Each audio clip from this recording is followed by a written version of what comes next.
25-26 Ashes, from an English point of view, were a disaster, and we're still having this ongoing sort of inquiry or review into it.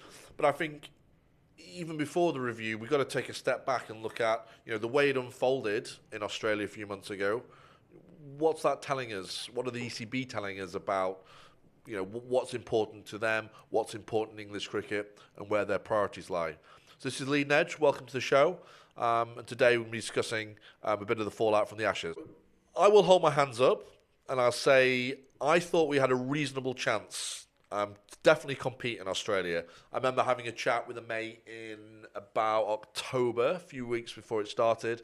My view was it would be either 2-2 or 3-2 either way, on account of the fact it's good weather and England play attacking cricket and they're moving the game forward. If you had to push me, I would have probably said Australia in their home conditions would have taken it. But, they bested us completely. And look, if they'd have had, Cummings and Hazelwood in the game we won at Melbourne, it could easily have been 5-0. We just happened to get on the best side of that. But it was over in its earliest possible time after 3 games, within about 10.5 days of cricket. And when I was surmising it before it started, I was presuming Australia would have their full team. But they didn't. They had one bowler, really, for the most of the series. They had Stark, who is a champion bowler. They only had their captain for one game. And yes, they had 2-3 exceptional batsmen, but the rest could be got at. It was aging / out of form batting lineup. And England, in that first test, they picked everybody they wanted to pick. I don't think there was a single player that they would have changed in that lineup. I know that obviously then Wood ended up getting injured, and of course Archer gets injured because that's what Archer does, and it unfolded from there. But we had a much more settled side. We had the side we wanted, and Australia simply outplayed us. And to lose that first test within 2 days from the position we were in after day one, after lunch, was unforgivable. So for me, it comes down to preparation, and that's preparation from the ECB, the coaching staff, and then the players. And quite frankly, all is lacking. But look, first of all, we have to start off with the preparation of the tour. If you think you're going to go to Australia and just rock up and play a friendly intra-England warm-up match with your mates and the Lions and have a successful tour, you're very sorely mistaken. We know what the blueprint is from the Strauss tour. Okay, they played 3 tour games. They played their first team. They want to win every game. They want to set that standard and harden themselves to play cricket in Australia. And look, you can say to me, well, we had a better team in 10-11 and better players. Yes, we did. But I don't think this Australia team was like the team they had in 17-18, and I think we had some players that were equally as good as them, if not a step up. But we didn't prepare, and look what happens. And then there's the attitude afterwards, right? It's all well and good. They think they know better. They think they know better than you and I. They think they know better than the ex-pros. To call people like Vaughan, Boycott, Botham, has-beens, was really poor choice of words from Stokes. I know he apologised, and I don't doubt that he regretted using those choice of words, but I think the sentiment from him and the camp remained the same. We know better than you. Things have changed. Warm-up games aren't that important anymore. And obviously for you and I in the outside world looking in, we know that's absolutely nuts. There were, however, 2 other things that were planned well in advance. One was the Noosa trip. So that seems to be the priority. No warm-up games, but I understand that McCullum likes Noosa. He's been out there before, so there was a nice trip, golf, beers, etc., etc. In isolation, not that bad a thing. But when you look at it in context of everything else that went on, it looks really poor, because the one thing that was organised right was a bit of a break in the middle of the trip. And the players do need a break, but that should only be factored in once warm-up games and a proper structure and coaching and then the right coaches and the right coaching setup are put in place. So it's no good planning these things. And when you go there 3-0 down, it just looks appalling. The media's on your back by that point. And that was a really poor thing, to plan so far in advance when you're not even getting your coaching team in place. The other thing was they jettisoned Jimmy Anderson. Now, look, I get Anderson had a poor 2023 Ashes, but he came back well after that. I saw him play Chesterfield for Lancashire against Derbyshire last summer. He was the best bowler by a country mile.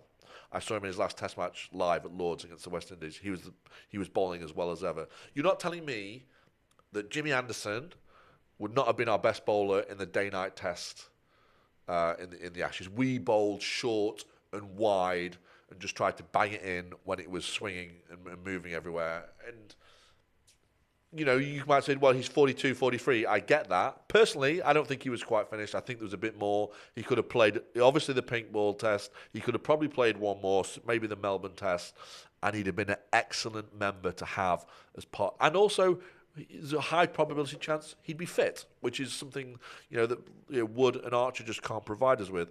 So they have made some key long-term decisions, and that turned out to be poor ones.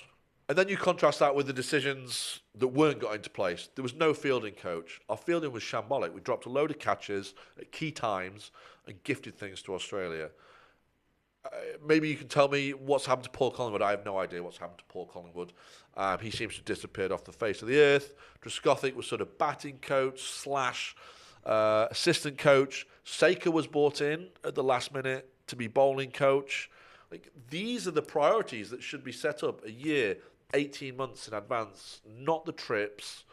And it just, by the time you saw where the setup was, McCullum, I think he's described his setup as informal, and he made no apologies for that. But really, it's inept. You have to have the structure right so that the players, can play at their best. And then you get on one step slightly further. Like, what are these players being coached?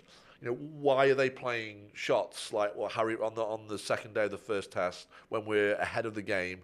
Mitchell Stark comes on. He's the only bowler in that test. Why are we not just soaking up the pressure and taking some time out of the game and waiting and then going when their secondary bowlers coming on? So what's the preparation? What are the players preparing for? Because especially the batsmen, from what I see, they got their shots. They're going to use their feet. They're going to move. They're going to ramp. They're going to uppercut, and they're just going to play all their shots. But it doesn't work. Okay, we haven't beaten Australia or India in the whole of the Bazball era, home or away. So where's the preparation? Where's the plan B? Kevin Peterson is a fantastic player. He didn't always come out and smash it. Okay, his being positive was, he might take a step early doors. He got a bit of bat on ball, bang, he got a single, he got down the other end. He gets the legs moving, he gets the blood flowing. Or you can leave it and be positive. There are different ways to be positive rather than just foot to the floor, shot after shot after shot. And there just doesn't seem to be the preparation, the coaching. Everything was just this sort of laissez-faire attitude. We're going to go out and play. And it just didn't work. And there seems to be, going back to the point of this video, there seems to be quite a divide between what's important to people like me, people who are genuine fans of the game, supporters of the game. I spent a large portion of my life playing a lot of cricket as well. The Ashes is the pinnacle. Series against Australia and India are the pinnacle in the Test matches, and that's what's important. Now, what the ECB have let happen and what has taken over is, August is playing some bullshit 100 competition, which is fake, made-up cricket. It doesn't even have overs, okay? They can't even use the traditional scoreboards because the way the game's structured, it doesn't... why nobody else in the world plays that game, plays that format of the game? There is no need for that format of the game. We have 2020, which lasts for half an hour longer. So what is the point, and why is the key part of our summer taken up with this? And that's the way, the priorities have gone. Australia prepared properly for the Ashes, okay? They were ready to play red ball cricket. We were not. Why did we go to New Zealand to play a white ball series in October, a few weeks before the Ashes? I went to play in New Zealand in 08-09. I arrived second week of October 2008. It was freezing. It was piss wet through. We had to play on artificial pitches, what little cricket we could play. And to go and play a white ball series, not even red ball cricket, when have we ever done that before? I'm completely lost on that one. to go to New Zealand, play that series, then just rock up in Australia. I bet they played, by the time the Ashes was over, we played about 10.5 days cricket. I bet they played more days of golf in the preceding months. I would honestly bet good money on that. And it's, to me, the whole thing, there was a certain amount of hope there and anticipation. The build for the series was huge, and the way England gave it away was shocking. And as we're finding out now, as we're going to come on to in other videos, there doesn't seem to be much change coming. Anyway, that concludes it for this one. I'm out of here, and I'll speak to you in the next video.